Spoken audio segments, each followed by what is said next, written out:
All right. Hey guys, welcome back to my channel. This is Pranav and USA. Guys, I'm back with another vlog. So guys, मुझे एक दो weeks में इतने सारे reach outs आए थे, YouTube पे भी इतने सारे कमेंट्स आए थे कि यार Pranav, please make a video on your entire masters application process, how you got into NYU, आपने SOP कैसे लिखा, LOR कैसे लिखा. And let me tell you guys, master application is a vast topic and मैं इसके लिए सोचा कि instead of making just one video, how about I make separate video for each of the components. जैसे कि GRE के लिए एक वीडियो हो गया, SOP, LOR, and then like फिर what are the tricks and tips when you are applying for your masters, how to get application waivers. So इसके लिए we are going to create different videos जो आपको दिखेंगी ये series में. But in today's video we are going to specifically talk about कि मेरी क्या स्ट्रैटेजी थी to target 1500 plus GRE words. And so आपको लग रहा होगा कि is this even possible, but बहुत सिंपल स्ट्रैटेजी है बट बहुत इफेक्टिव है. So let's talk about it.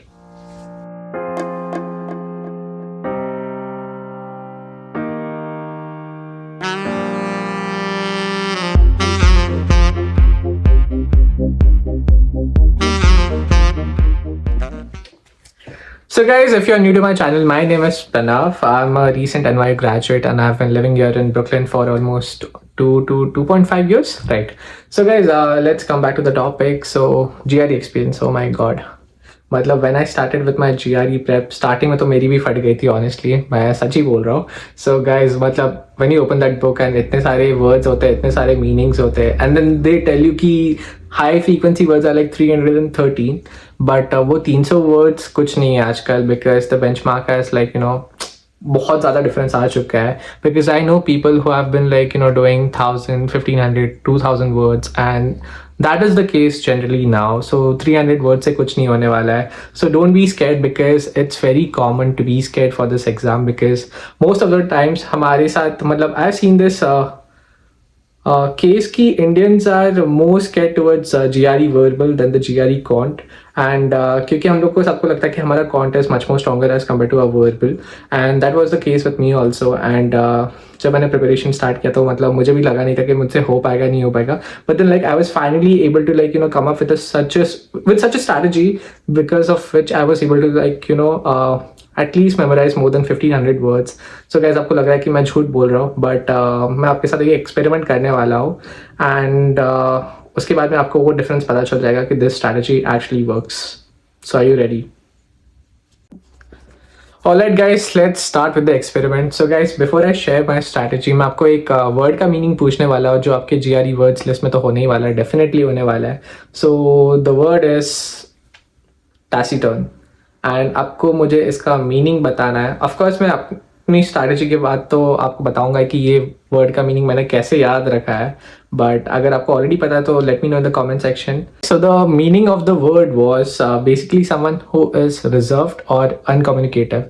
So guys, आप मुझे ये बोलोगे कि ये तो मैंने पहली बार सुना है तो मुझे कैसे ही पता रहेगा. Of course that is the case with most of us, but I can make sure कि आप जब मेरी स्ट्रैटेजी यूज़ करोगे सो उसके बाद में आपको ये डेफिनेटली ये वर्ड याद रहेगा, and definitely for a longer duration. So but ये पहले होता कैसे, मतलब हम लोग इतने सारे वर्ड्स याद करते हैं, मेमोराइज करते हैं, बट हम लोग क्यों नहीं याद कर पाते हैं? So there is a reason for it. So first of all let me tell you guys कि जो भी हम लोग वर्ड्स देखते हैं, पढ़ते हैं कहीं पे भी, so they fall in two categories. First one is surface level lexicon and the other one is deep level lexicon. So surface level क्या होता है? जो वर्ड्स हम लोग आपके डे टू डे लाइफ में यूज़ करते हो, जो भी आप जब भी चैट करते हो, मैसेज करते हो, कहीं पे लिखते हो, कभी भी बात करते हो, most frequently, most commonly, those are basically a part of your surface level lexicon. अब डीप लेवल लेक्सिकॉन क्या होता है? जो वर्ड्स आपने कभी ना कभी कोई बुक में पढ़ा होगा, कभी ना कभी कहीं पे सुना होगा, और you are like probably encountering them for the first time, right? And GRE words जितने भी होते हैं they fall in the second category. So इसी के लिए हम लोग को थोड़ा डिफिकल्टी हो जाता है to remember them, to memorise them, because हम लोग ने कभी लाइफ में ये सारे वर्ड्स यूज ही नहीं किए होंगे, and this is probably the first time जब हम लोग उसको मेमोराइज करने के लिए ट्राई कर रहे हैं. बट द प्रॉब्लम इज कि हम लोग सीधे मेमोराइज कर रहे हैं, we don't even know the meaning, we don't even try to understand it. हम लोग को क्या पढ़िए, हम लोग को सिर्फ रट्टा माना है. So because of which most of the times सारे लोगों के साथ में यही मिस्टेक्स होती है कि वो लोग नाम के लिए बोल देंगे कि हम लोग ने 1000 वर्ड्स कर लिए, but if you ask them after a week उसमें से हार्डली मुझे लगता है 50 या 100 वर्ड्स उनको याद रहते होंगे। एक एग्जांपल लेता है जिसमें यू से कि मेरा फ्रेंड है, like one of my friends, he is like he is very impulsive when it comes to like taking decisions. So what is impulsive? जो बंदा मतलब इधर का नहीं उधर का नहीं, वो बार बार अपने डिसीजंस चेंज करता रहता है। और समटाइम्स पीपल से whimsical, बट इसका एक डीप लेवल लेक्सिकॉन क्या होगा? Someone who is capricious. So again, capricious and whimsical and impulsive, all three are same, but आपको वो difference पता चल जाएगा कि हम लोग usually क्या words use करते हैं। Someone who is impulsive and someone who is like capricious. So ये basically दोनों same मीनिंग इन दोनों का सेम है, बट आपको वो डिफरेंस पता चल गया होगा।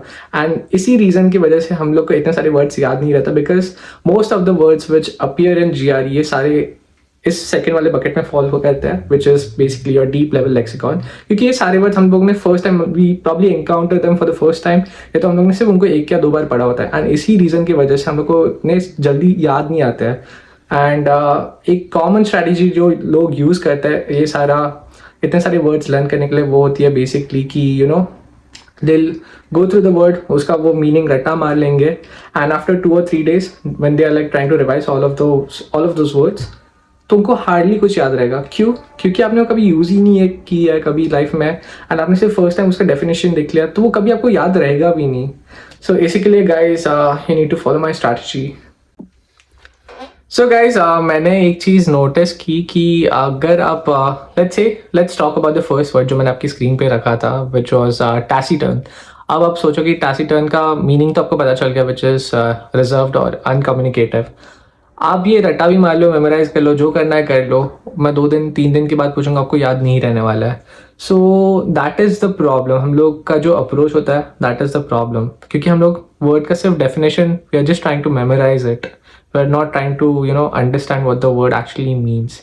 एंड अब आप बोलोगे कि 1500 वर्ड यार, कैसे हम लोग इतना सारा याद रखेंगे, कैसे हम लोग how can we like try to understand each and every word का मीनिंग, राइट? सो इसीलिए मैंने एक I just came across one website जो मैं 2021 से यूज़ कर रहा हूँ, एंड उसका नाम है निमोनिक डिक्शनरी। सो आप मुझे बोलोगे कि इसमें होता क्या है?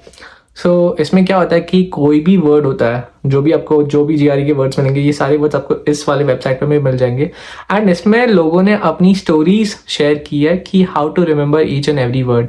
सो इसमें होता क्या है कि आप बोलोगे स्टोरी इतनी भी बड़ी नहीं है, 2 लाइन की स्टोरी होती है। So let's say one of the examples, ये सेम आपको मैं इसका एक स्क्रीनशॉट भी डालने वाला हूँ, और probably I just put a recording of कि ये वर्ड का टैसीटर्न का मैंने स्टोरी कैसे याद रखा, and we also have that in the website, जिसका मैं आपके साथ एक रिकॉर्डिंग भी शेयर करूँगा। सो उसमें एक बंदे ने ऐसे इसको याद रखा था, टैसीटर्न को। उस बंदे ने फर्स्ट ऑफ ऑल ही उसको 2 पार्ट्स में डिवाइड कर लिया। You have taci and you have turn.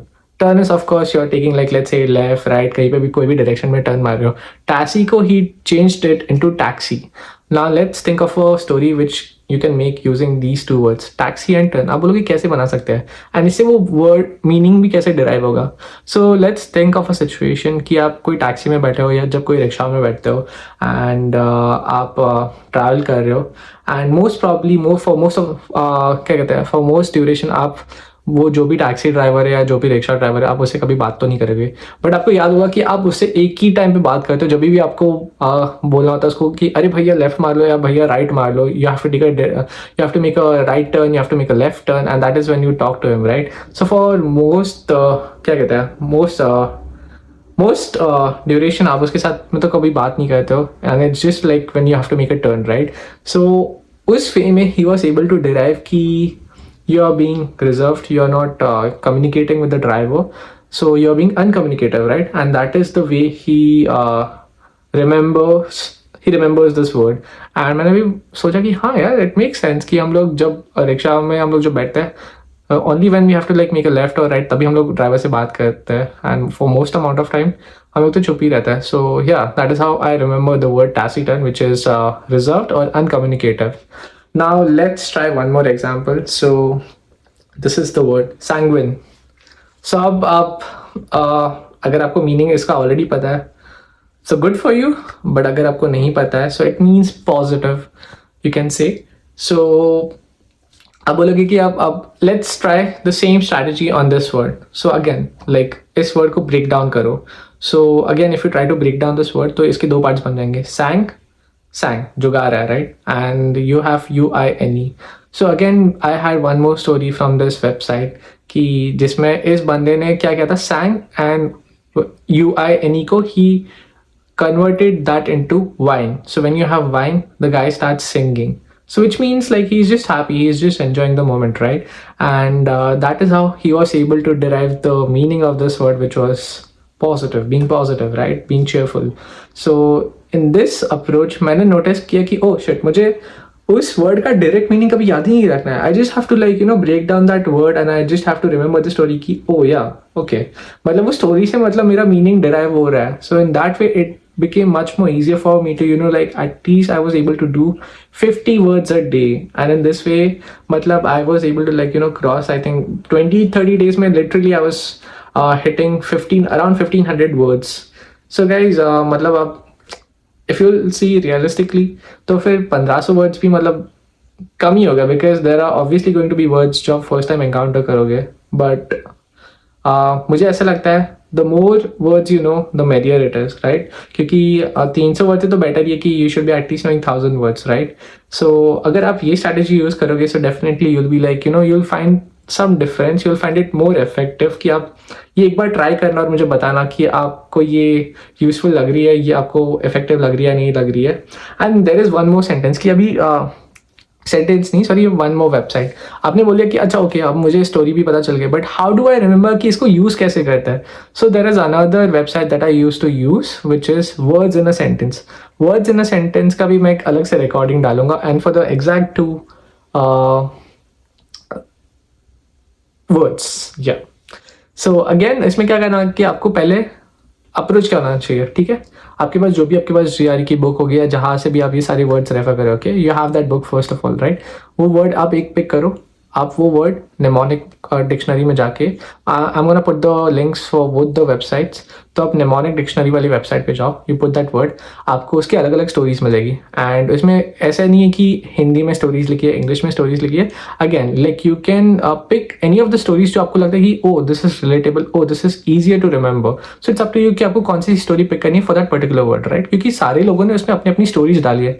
And इसमें you also have the option कि आपको लगता है कि ओ मुझे तो और एक स्टोरी पता चल गई विच आई थिंक बाकी लोगों के लिए बेनिफिशियल होगा. So you can also put your own story over there, you can share it with them. So जो भी स्टोरी मिलती है आप उसको वो स्टोरी लिख लो या तो याद कर लो कि अगर आपको लगता है. But it's better that you write the story, आपको एक लाइन या 2 line, and how you are able to like derive the meaning of it. Next thing what you have to do is you have to go to another website which is words in a sentence. अब words in a sentence में आप जाके क्या करोगे कि आप वो same word को वहाँ पे कॉपी पेस्ट करो and you will get like 10-15 sentences. And उससे आपको ये पता चल जाएगा कि ओ अच्छा ये वर्ड ऐसे यूज होता है सेंटेंस में. And you just like write down 2 or 3 sentences for that particular word. So इससे क्या हो गया कि आपको फर्स्ट ऑफ ऑल वर्ड का स्टोरी याद रह जाएगा, उसका आपका मीनिंग कैसे डिराइव किया है and how to use that word. So अगर आप ये रेगुलरली भी करोगे so it's not like I am saying कि आप फर्स्ट डे पे करो एंड नेक्स्ट डे पे you target another 50 words. No, before you target another 50 words make sure कि आप वो 50 वर्ड्स का पहले आप स्टोरी आपको याद रह रहा है नहीं याद रह रहा है. So you should also go through them as well, right? And in this way आप by the end of the 20th or 30th day आपको वो डिफरेंस दिख जाएगा कि आपको कितने सारे वर्ड्स याद रहेंगे when you like compare it with the normal approach. So yeah guys, this was a short video. Let me know कि आपको ये effective लगा. Let me know if it was helpful. And of course I'm gonna put the links in the description. So आपको बहुत सारी अलग अलग videos आएंगी जिसमें आपके साथ मैं जो भी मेरी ट्रिक्स थी, टिप्स थी, या जो भी मेरी स्ट्रैटेजीज थी, सारा कुछ शेयर करूँगा. So thank you guys, thank you for watching, hope you liked my video. And guys, if you're new to my channel, please like, share and subscribe. Thank you for watching.